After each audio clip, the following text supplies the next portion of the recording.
I can take the hate and bashers, but if someone will hate my family, my wife, and my son, baka makipagpatayan ako sa kanila. Still, family is the priority.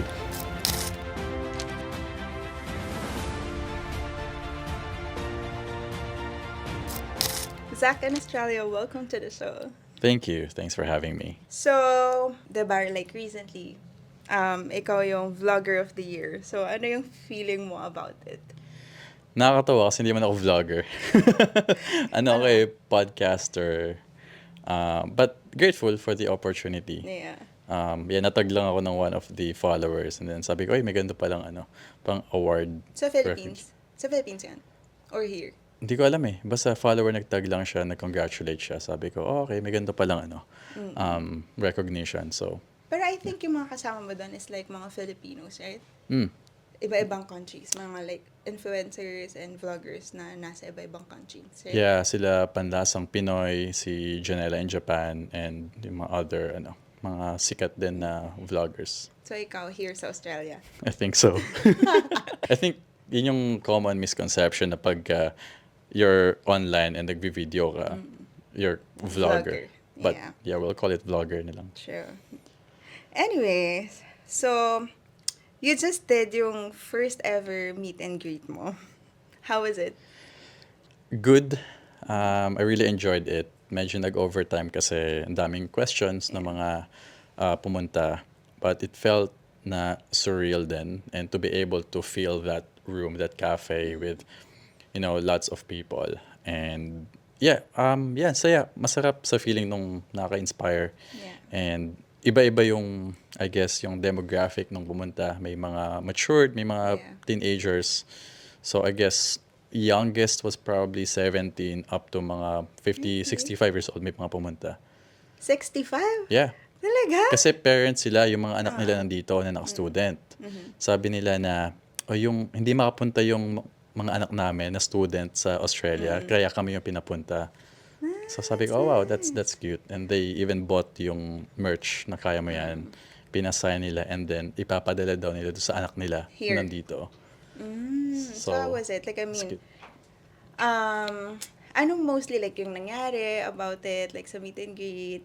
Like, Yeah, I shared my journey from the Philippines coming to Australia and then my upbringing.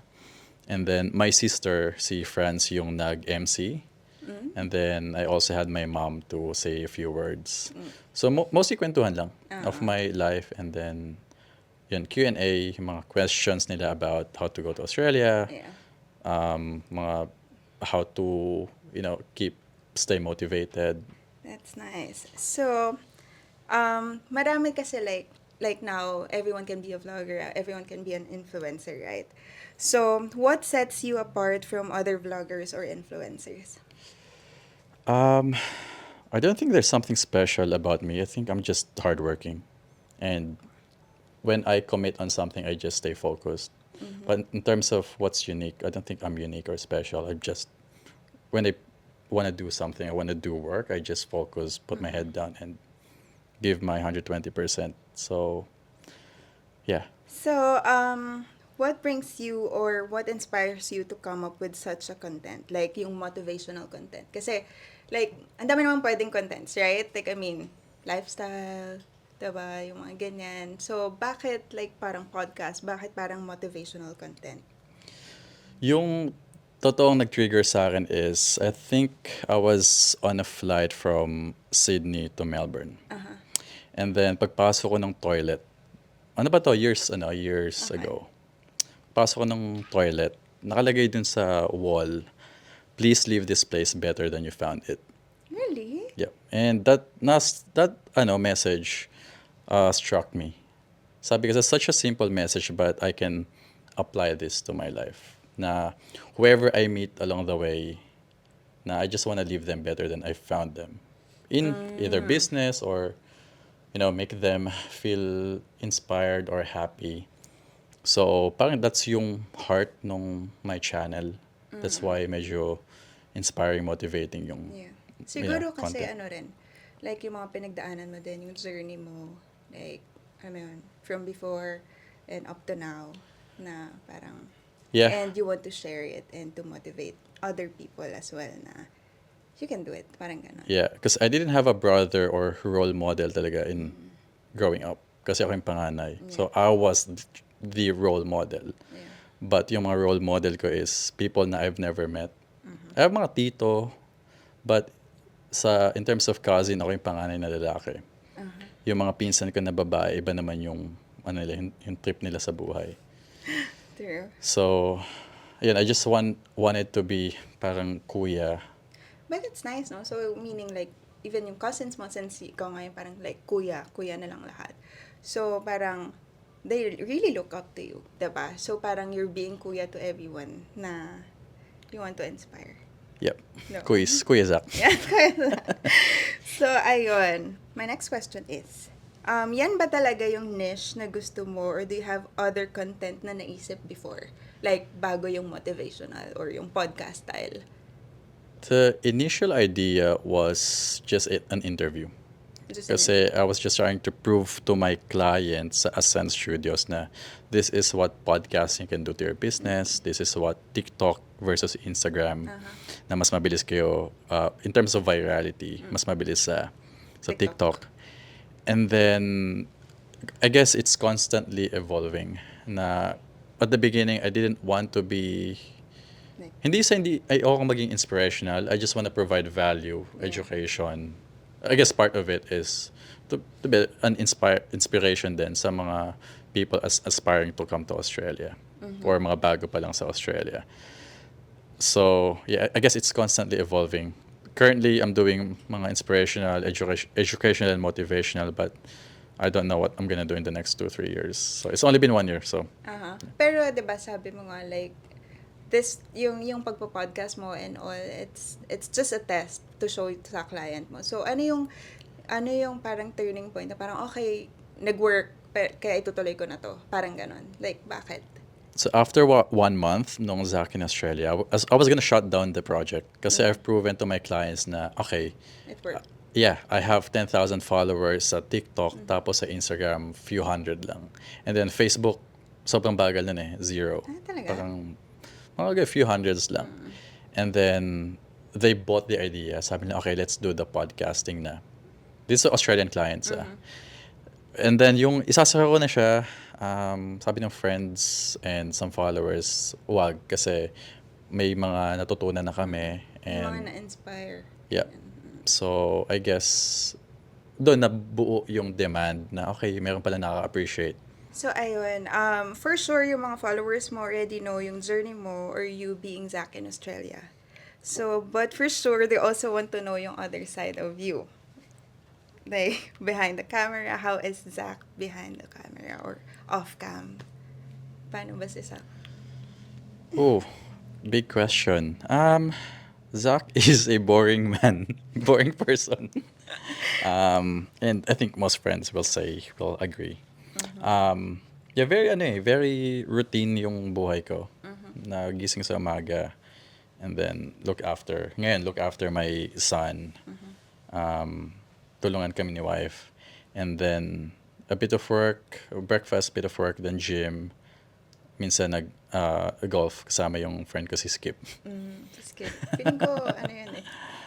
Yeah, and then back home, work, bit of chores, walk the dog, and then takbo, and yeah, drive sa gabi as therapy.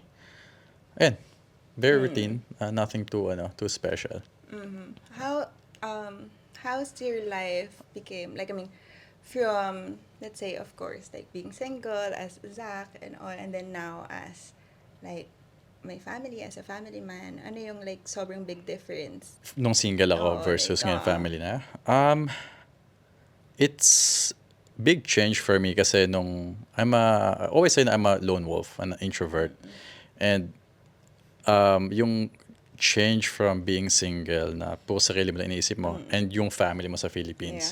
Now you have your own son and your own family na mas nahahati na siya. So there's more responsibility. There's more grit and motivation then. Kasi, when at midnight, you look at your son na you do things not just for yourself, but for your family and for him. You want to make sure you give him the best life possible. Yeah. siguro like every actions mo din, iniisip mo na sila and all, diba? Yeah. Yeah. Let's go back dun sa like college life. Diba, as you said, you graduated from CSB. Yun dito Cup MMA. Yeah. Yeah?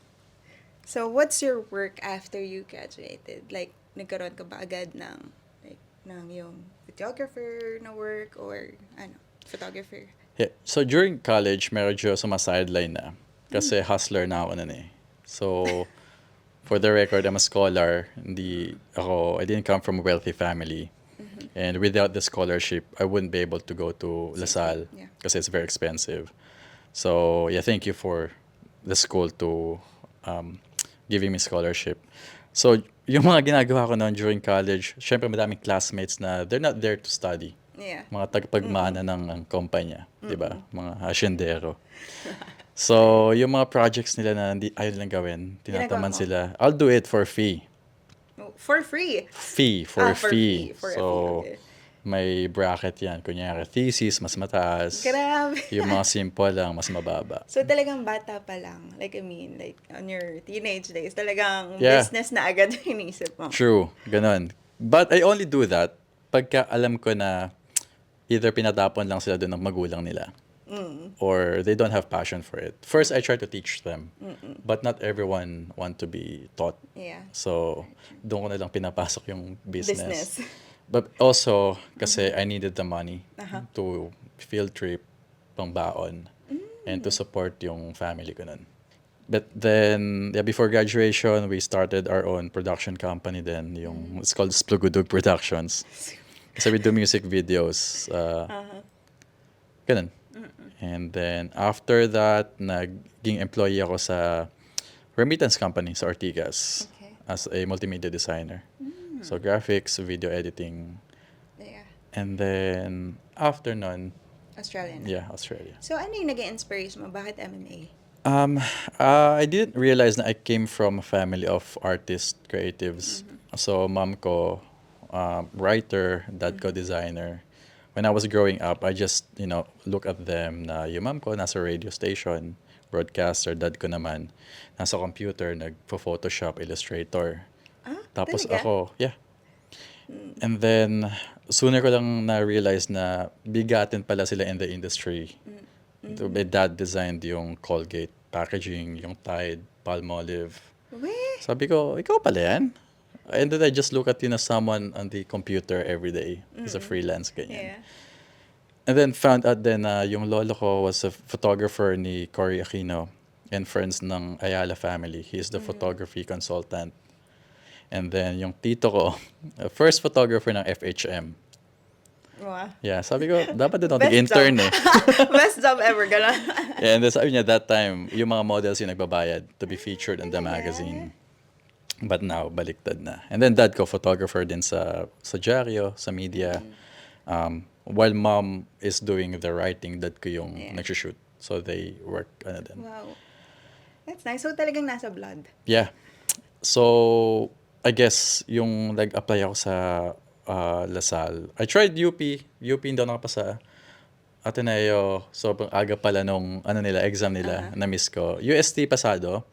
I was going to go to UST. Ready na. And then tumawag yung LaSalle na, hey, full scholarship.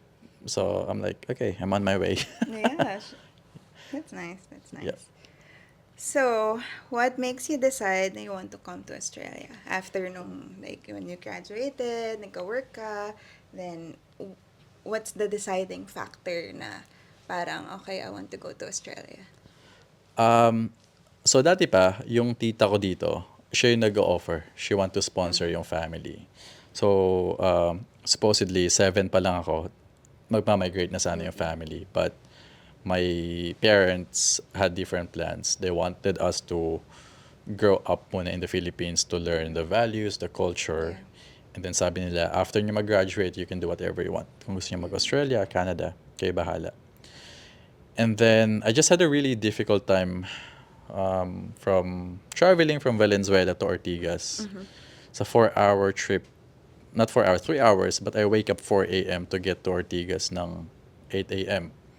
Because of the traffic. Traffic, tapos syempre, jeep or bus, tapos Madaming sasakyan. MRT sa Trinoma, yung pila ng tao doon, ang haba. So when I get to work, parang I'm just super exhausted. Yeah. And then I ask myself, is this the life that I want to have for the next, I don't know, 20, 30 years? So, yun yung nag-push sa akin na maybe it's time for me to see, go outside the country and start a new life. Okay. Yeah. So, actually, we're done now with your, like, personal things. Like, for sure, everyone knows it about, yung mga ganyan. So, ngayon, let's go to dun sa content creation part. You as a content creator. So, I just want to know, ano yung pinaka-bad na comment or pinaka-bad na receive mo na from the haters, from the bashers, na you'll never forget? Bad, at the moment, wala akong maalala. Kasi yung mga bad comments, I don't usually dwell with them that long. But if there's one comment na hindi ko makakalimutan, she said this in person. Nasa Oh, yeah. Brisbane ako, I think, or Perth. Traveling during Moira concert. She was one of the front act. So tapos yung show, nakatayo lang ako watching yung meet and greet. Tapos may tumapik sa likod ko. Nagpa-picture siya. Tapos sabi niya, Kuya Zac, thank you sa content mo. Because of your content, I did not give up. And then umalis na siya. As in, hindi na siya nag-explain, umalis lang siya. And I posted that message on my TikTok. And sabi ko, you know who you are. I hope na kung ano man yung dreams mo, maabot mo siya. So, until now, yun yung one comment na hindi ko You'll never makakalimutan kasi she said it to me face to face. So, wala ka naalala like na bad or like yung mga hate kasi hindi mo na silang nintindi. Right? True. You'd rather na mas mag-focus dun sa mga positive at dun sa mga taong mas naniniwala. People. Yeah. So, I used to be a patola. I used to, pinapatulan ko yung mga hate comments kasi at that time, for me, it's my personal channel. Yeah. Kung ayaw mo, wag mo. Kung ayaw mo ng channel 7, mag-channel 2 ka. Yeah. Parang ganun. And then, soon I realized na whatever I put out there, meron talagang naapektuhan yung thinking nila, yung life nila. So, I learned to be careful with what I say. Yeah. But you always get haters naman eh. So, Like, whatever you do, may masasabi talaga sila. 80-20. So, there's always 80% na you will disappoint. But, diba, you only need 20% to be successful in whatever you're doing. Diba, like, a lot of content creators na parang takot sila na magkaroon ng hate comments. Even yung mga business owners, parang lagi silang takot na may masabi yung mga tao about their business or about their, kung ano man yung ginagawa nila. Yeah. I think there are two forms nung hate. They hate you as a person or they hate what you're doing. If they hate you as a person, that's personal.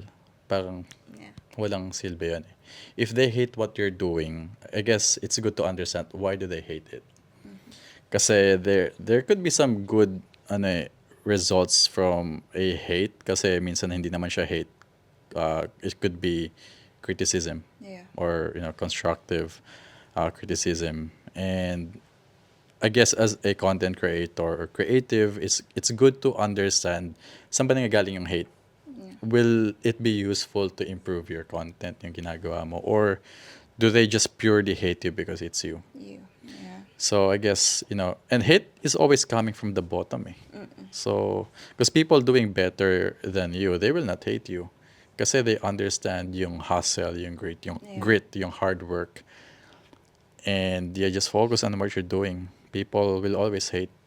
Like what I said, Jesus had 12 followers. The rest, daming nag-hate sa kanya. But he was able to save the humanity. So, and as you said nga, na parang hindi ka naman nila hihilahin, diba, pababa, kung wala ka pa sa taas. True. Diba? Yeah. So kung may nanghihila na sa'yo pababa, ibig sabihin, tumataas ka na. yeah.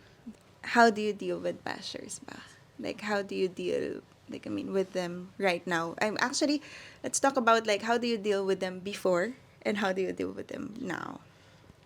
Before, parang pumapatol ako sa Uh, comments, as in, debate. yeah. But now, Parang you want to prove them wrong. Parang ganon. Parang, yes. So that way, I still prove them wrong na, but I don't try to talk to them or compete with them. What I try to do is, I just do my best in what I do. So the haters become so irrelevant that they cannot reach you anymore because you're just too far away. yeah. Kasi that's the best thing you can do with bashers or haters is you just do what you're doing and put 120% para maiwan mo talaga sila. Kasi you'll be too far, they cannot really hate you anymore. Yeah. Kasi they didn't even know what to say.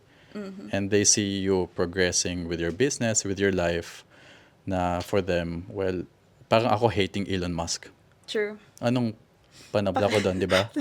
Ano sasabihin niya sa akin? Sino ka ba? Sino ka ba? Bilin kaya kita dyan, di ba? Parang, Sino ka but ba you sa- get the point, di ba? Na yung in the grand scheme of things, if you become so good, na your haters, bashers will become irrelevant. And mababago din sila. True. Tsaka siguro mag-focus ka na lang sa growth mo instead of, Yeah. yeah.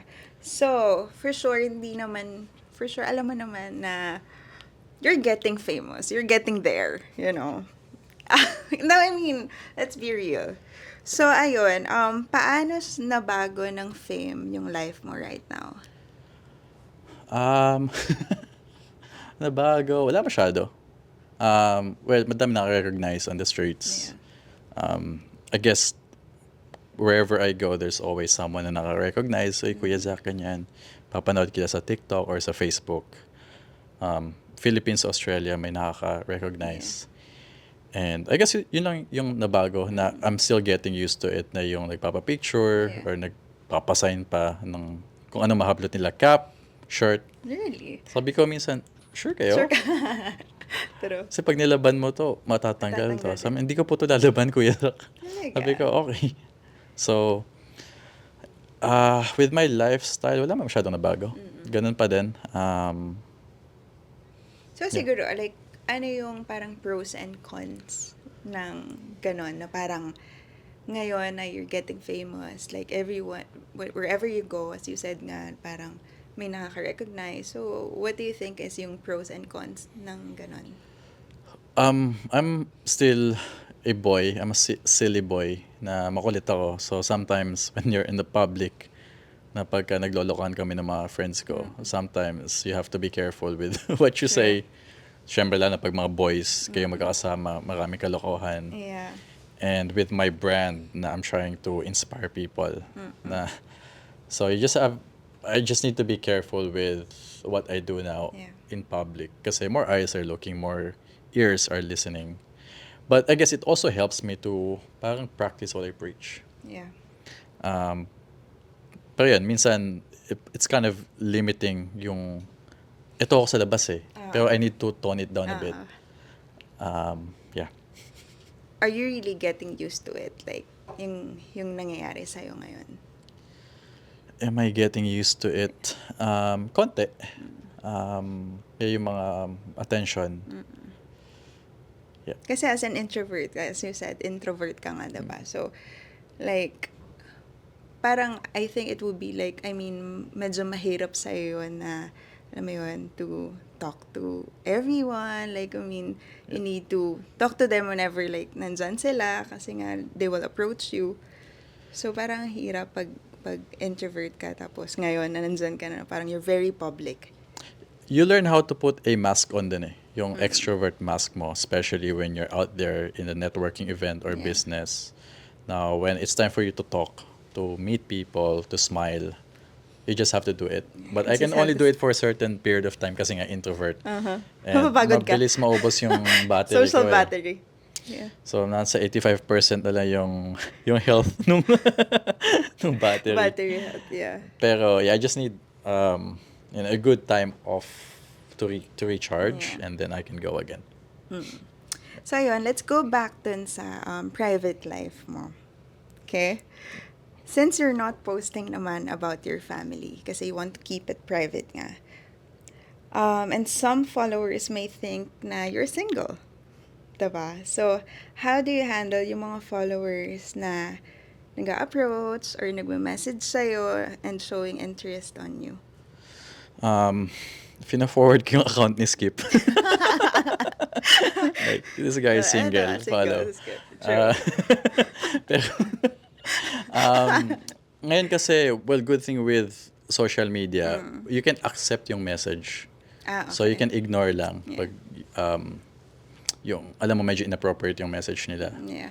And then, you can accept yung legit yung tanong nila, totoong nagpapatulong.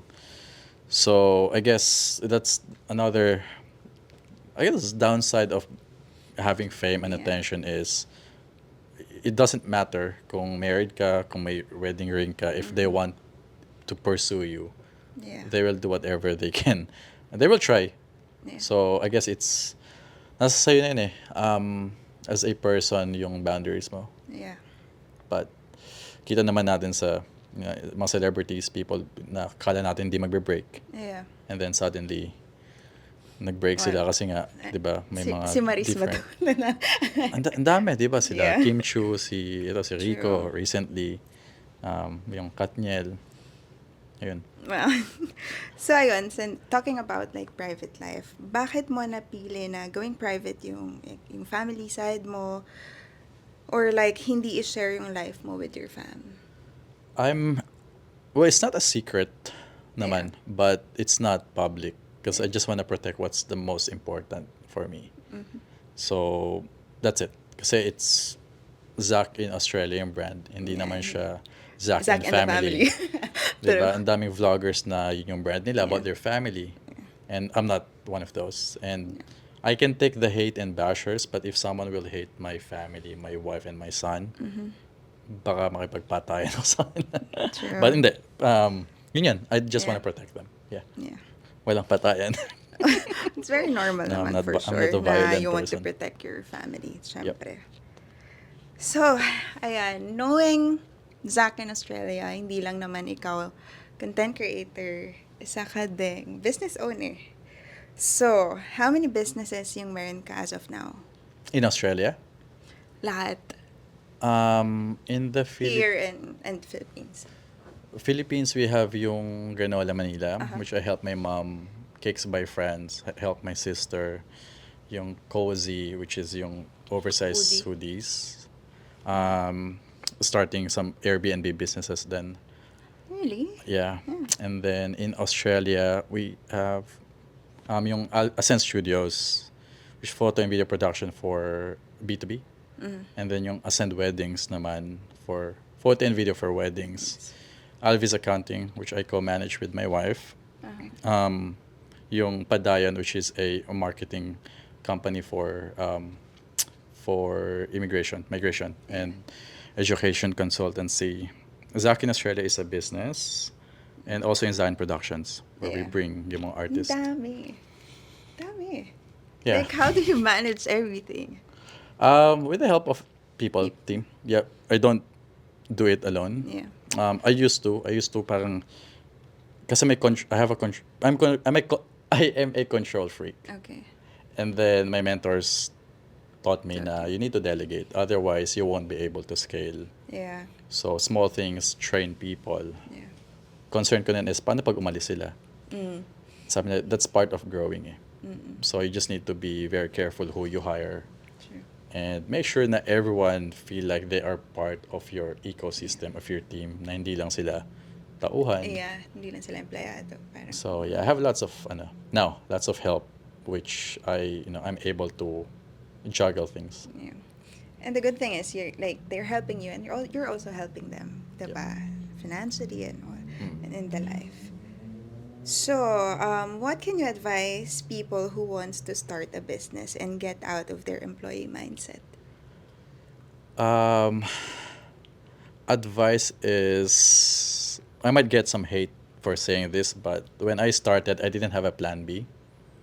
Now, if you're gonna start a business, have only that business and put everything you have on that business. Kasi if you have plan B, C, D, then you're not really committed on that business eh. Kasi parang, alam mo yun, you don't trust that Yeah. idea enough for you to create multiple um, safety net. So just do everything you can. Ako, I left my work kasi when I started Ascend Studios kasi I just got fed up with that company. Uh-huh. So, sabi ko, if this is the only way for me to survive, so I'm gonna give everything I can, do everything I can to build this business. So, I guess for them, just, you know, have a leap of faith, do it. But then, don't be stupid then. Have mentors na be smart, calculated risk. So, when I left my day job to do full-time sa business, meron ako mga ongoing clients. Uh-huh. So I have a plan na. Yeah. So I guess for most businesses who's just, aspiring business owners, it's good to have safety net, kunyari yung day job mo, and then yung side hustle mo, yung business mo, yeah, start working on it. If you have your 9 to 5 and then your 5 to 9, well, don't do 5 to 9, do 5 to 2 a.m. Kasi if you that 5 to 9, ilang oras lang yun Yeah. eh. So, yeah. And just be brave and Yeah. ask help. Have some mentors. So many Sure. people who will be happy to help you to Yeah. start your business. Okay, and information naman kasi ngayon is very, like, it's out there, diba? Like, you can just search everything now.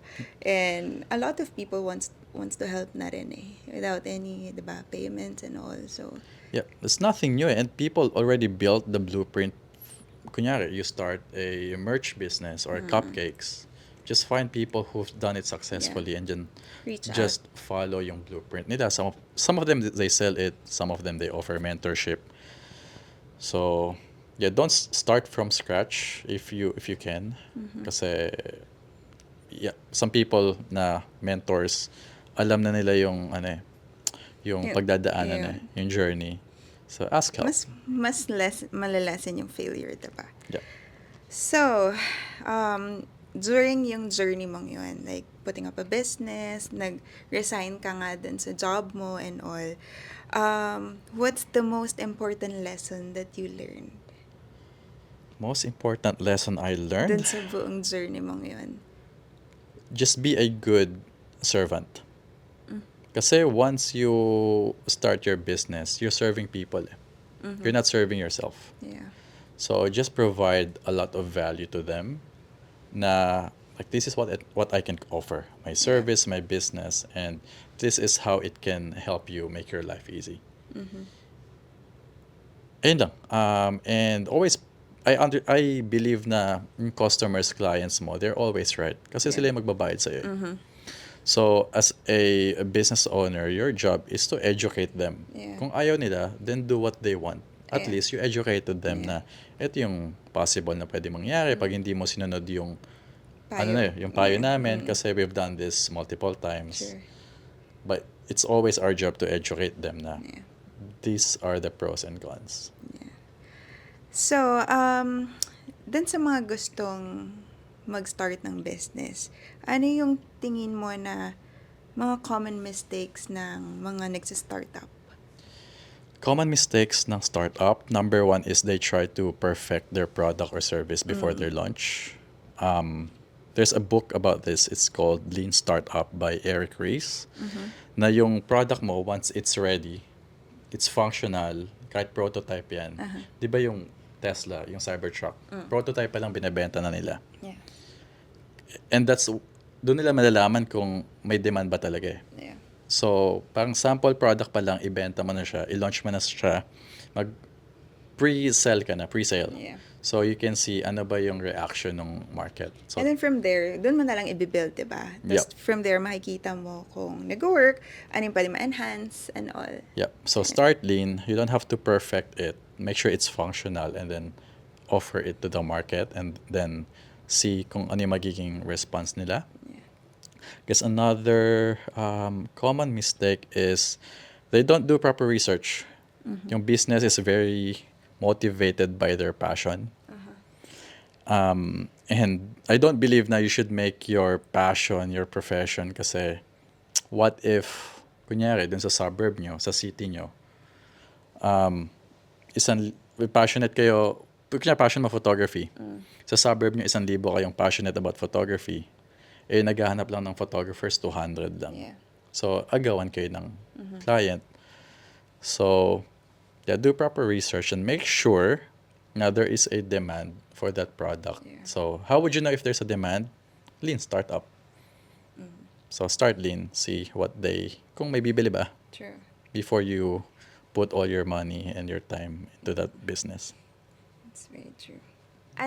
Let's just inspire yung mga gusto mag-start ng business. And sino yung biggest client mo na naka-work mo na so far?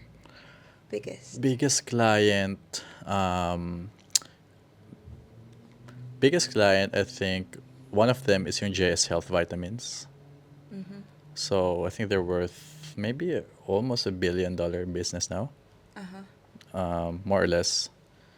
So I started working with them 2019, I think. And then West Farmers, catch.com.au. Ito, itong hotel na to, Sky Suites. Ready. Yeah. Follow-up question lang. How did you get them? Para, of course, to educate them, paano makakuha ng clients, ganyan. Yung JS Health sa Facebook, so yung marketing manager nila, nag-post lang dito sa Sydney Creatives Group. And then, nag-message ako. Sabi ko, sa sarili ko, how can I win this? Kasi I'm sure hundreds will message her. So, lahat sila nag-message na ganito yung presyo namin, ganyan. Sabi ko, I'll approach her a little bit different. Sabi, I offered the project for free. Sabi ko, okay, I'll do the project 1 month for free. If you like the work, then what I want is 6 months commitment. Wow. If you don't like the work, okay lang, let's split ways. Shake hands. Uwian tayo. So, no hard feelings. But if you like it, I want minimum 6 months. Wow. And that's how we got the job. Yung una, as in, sabi ko, sana magustuhan nila yung work. And nagustuhan naman nila. So, nag-commit sila I think we worked for them for about 2 years or more. And then they just outgrew us. I think now they have their own in-house team. So, other clients naman through friends, but most of them through social media. Yeah. So, siguro, lang yung tips mo? Siguro, yung one tip na masasuggest mo dun sa mga gusto mag-reach out. Paano ba mag-reach out? Paano ba yung proper way to reach out? Dapat ba, i-hard sell mo yung sarili mo or what? Or, ano mo yun? Yeah, so I don't agree with hard selling kasi the louder you get, the more mag-move away yung client. Kasi when we're talking, di ba? If I'm shouting, lalayo ka. Yeah. But when I'm whispering, lalapit ka. So that's the same approach I do with marketing or communicating with prospect clients. I just make sure na I know my product and my service, and I try to find yung pain point nila. Okay. For example, I have a photo and video production company. People think na to grow their business, to increase sales, they need photo video. So my question for them is, kunyari, first time namin mag-meet, question would be, what is a perfect day for you, for your business? Ganun. Or, what's one thing that's stopping you to have a good sleep at night? And minsan, it's not a very common question na Yeah. maririnig mo sa networking eh. So pag ganun yung tanong mo, may instant, maalala ka nila, sino ba tong tao na to? Ba't ganito yung tanong sinasabi nito? niya? Ganon. Yeah. But I don't approach people na ganun kaagad. You introduce yourself. But I ask difficult questions. And business owners, especially yung mga, I would say, making over 100 mil per year, they appreciate those questions. Na hard to answer. You ask them, how much do you guys make per year? And most of them, they don't lie or they don't try to hide it kasi it's available sa public eh. Ayun, so, now naman, as you can see, there's a lot of photographers out there. Diba? Kasi minsan pwede na ring hobby lang yan. Alam mo yun, but you can be a good photographer. What sets you apart from them? Diba yung business mo is photography din. So, what sets Ascend Studios from them? First is sa skills. I Yeah. tried to be an expert in lighting. Yeah, actually, you're good at it. Kasi photography is all about light. It's not about the camera. I can probably achieve more shots with an iPhone versus a good mirrorless Yeah. camera because of lighting. Yeah. Kasi yung tinuro sa akin ng lolo ko, Frank Alviz, na if you can control how to light a subject, you're Everything will be million miles apart from other photographers who only rely on their gear and their subject. yeah. So, yun yung minaster ko talaga. And even in college, na people who appreciate how I light the subject. Yeah. Pero pinaglalaroan ko lang siya. Pag uwi ko sa bahay, we have lamps. Talaga. Pinaglalaroan ko. Kanya may toy ako dyan or Yeah. car, na die-cast car. Pinaglalaroan ko yung lights. And then my dad he has this old Nikon FM2 Film? film. Film. Yeah. Wow. So, yun yung pinaglalaroan ko nun. So yung first ka na nag-shoot, film cam? May film camera, but yung hindi. Hindi naman. Una ko is, I think, Nikon D40. Nanghihiram lang ako. First camera my dad bought me, D5000. Yeah. Tapos, yun, na-try ko yung Nikon FM2 niya. Kasi may subject sa school na about film cameras. And then, yun, nakahawak ko ng Canon. I like Canon. Now I shoot Sony. After shooting Canon for 10 years, nag-move ako Sony 3 years ago. Yeah. So, Pero sabi nila, like, once you know how to shoot ng film, magaling ka ng photographer. Kasi, like, I mean, mahirap mag-shoot ng film. Kasi, hindi naman yung katulad ng digital na camera na you can just erase it after if hindi okay yung shot mo, diba? yes and no. The thing with film, kasi hindi siya digital eh. So, iniingatan mo yung bawat shot mo kasi Yeah. mahal yung film. Mahal yung film. But hindi porket you're careful, pinag-isipan mo yung lahat, that doesn't make you A a good photographer. So, and I guess another thing that maybe will set me or Ascent apart from other production company is we're in the relationship building business. We're not even photography business. So for us, it's all about, we work for opportunity and relationship with clients. Now we aim for long-term clients. Na, I'm happy, like what I said earlier, happy to do it for free for 1 month, 2 months. If I can guarantee na I can make you happy and you will lock in for 2 years or 1 year. Kasi what we're after is yung contacts Yeah. and yung network nila. Connections, yeah. Kasi once you started working with businesses making over 100 mil per year, you get access dun sa friends nila eh. And if their friends saw you and saw their friend na they trust you, ang dali ng word of mouth eh. Kasi if my client or if my friend making 100 mil per year can trust you, that means I can trust you too. Yeah. So that's yung what we usually Yeah. aim for. True. Connections talaga rin, no? Para to build the business. Yep. So, eto kasi, gusto ko to actually itanong sa'yo.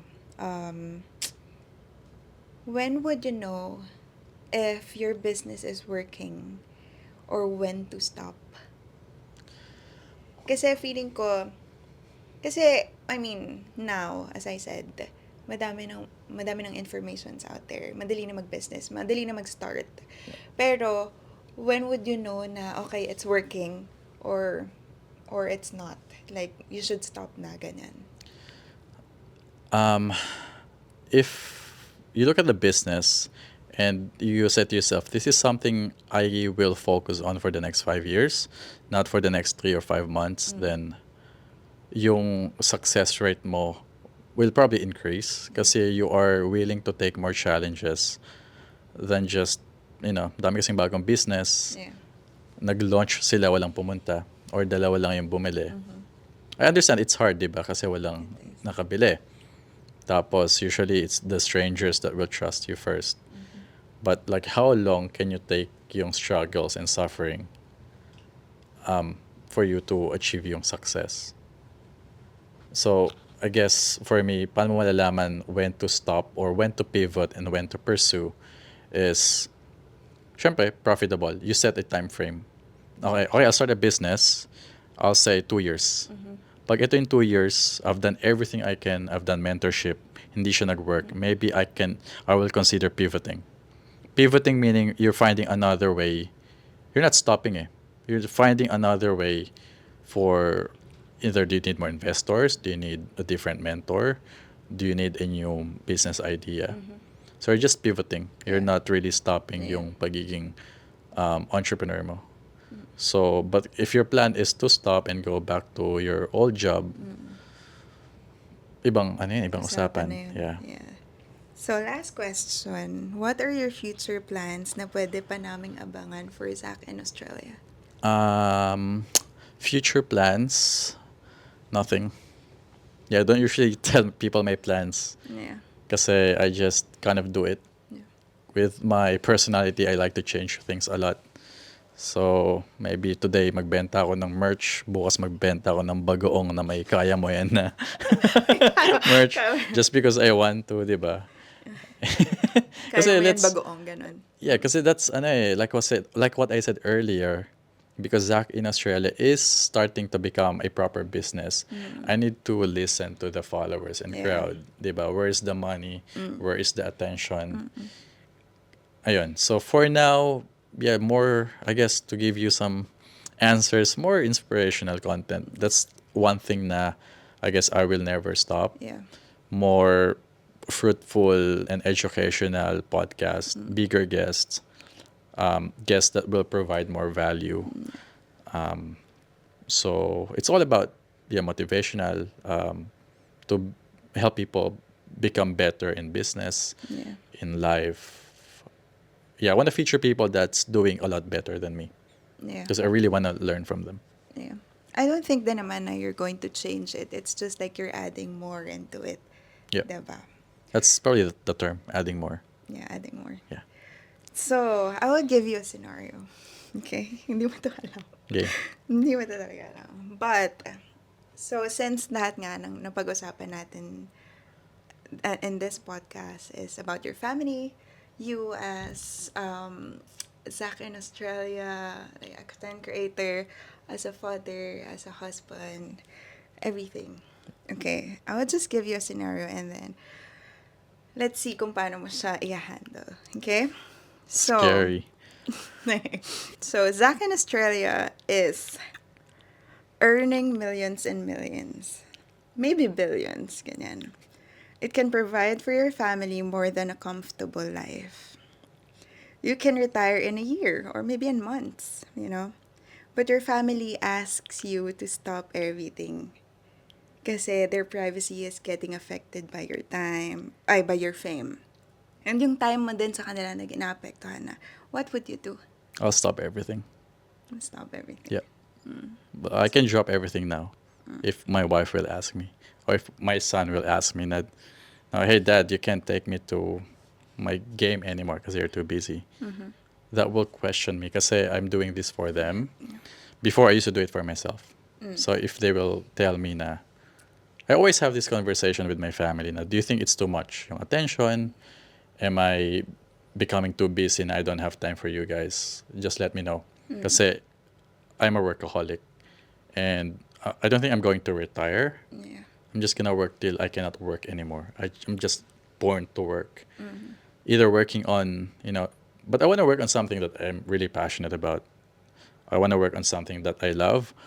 But if my wife or my parents will ask me, can you please stop doing this because it's not good for the family or for your health, You would stop I would still honor their request and stop it. That's nice. Talagang family is the priority. Yeah. It's very, cliche answer. But then again, kung mag-retire ako bukas, how would I want to spend my time It's with them. with the family, di ba? So, if I'm going to retire today, ganun din naman yung gagawin ko, spend time with them. So, still family is the priority. Okay. Thank you. Thank you. Thank you. That's it. Thank you. Kami fast talk. We're gonna do fast talk with one and only Zac in Australia. Parang may magic dito sa chair na hindi ako masyadong Si Zac lang yung Oo, sobrang ano. But first of all, thank you. Kasi binigyan mo kami ng time. We have to travel, to Melbourne to Sydney just to interview you. And it's such an honor, to be honest. Totoo, totoo. This is starstruck ako. Anyway, you ready, quiz? Game. Okay, game. Game. Okay, entrepreneur or investor? Entrepreneur. Favorite podcaster? Alex Hormozy. Name one expensive thing you want to buy. Bansa. Bibili ko ng bansa. Wow. Isla. Island. Island. Okay, given. How do you like your coffee? I like flat white with oat milk. No sugar. No sugar. One material thing you can't live without. My glasses. Wala akong makikita eh. Same My ulit. glasses. Ang hirap, diba? Yeah. What's your biggest pet peeve? Oof. Biggest pet peeve. Pag paulit-ulit yung tanong. Yung sounds redundant. Ganun. Yeah. Yung, Okay. If I have to repeat myself over again. Yeah. Okay. Past, present, or future? Present. What makes you angry? What makes me angry? Pag paulit-ulit yung tanong. So, parang inis na siya sa akin. Mapipindot na niya yung anger. Oo nga. Yung anger emotion. Okay, next. El Nido or Cebu? El Nido. Okay. Last person you texted? Ooh. Last person I texted, I think, can't even texted. I think my wife. Should I check? Can I check? You can, yes. Last person I texted. Oh, hang on. Last person. Let me check yung time. That one's 2:29. My wife. Yep. And the next client. Oh, okay. Yeah. Golf or basketball? Basketball. Most favorite book? Bible, but under Bible, I guess Ninong A. Horror stories. Next, Ninong A. Tools of Titans. Parang siyang Bible kasi, but compilation of achievements and stories ng very successful people. That's nice. Yeah. Australia or Philippines? Philippines. One quote to live by. Be strong enough to be gentle. Ito. Describe the pitch palette in one word. One word? Exciting. Thank you. Yeah. Ito last, pinaka-last. Tambuli or tambocho? Tambuli. Wala yun sa script. Joke lang. Yun lang. Thank you, Zach. Thank you. Thanks. Thank you. Ganda na.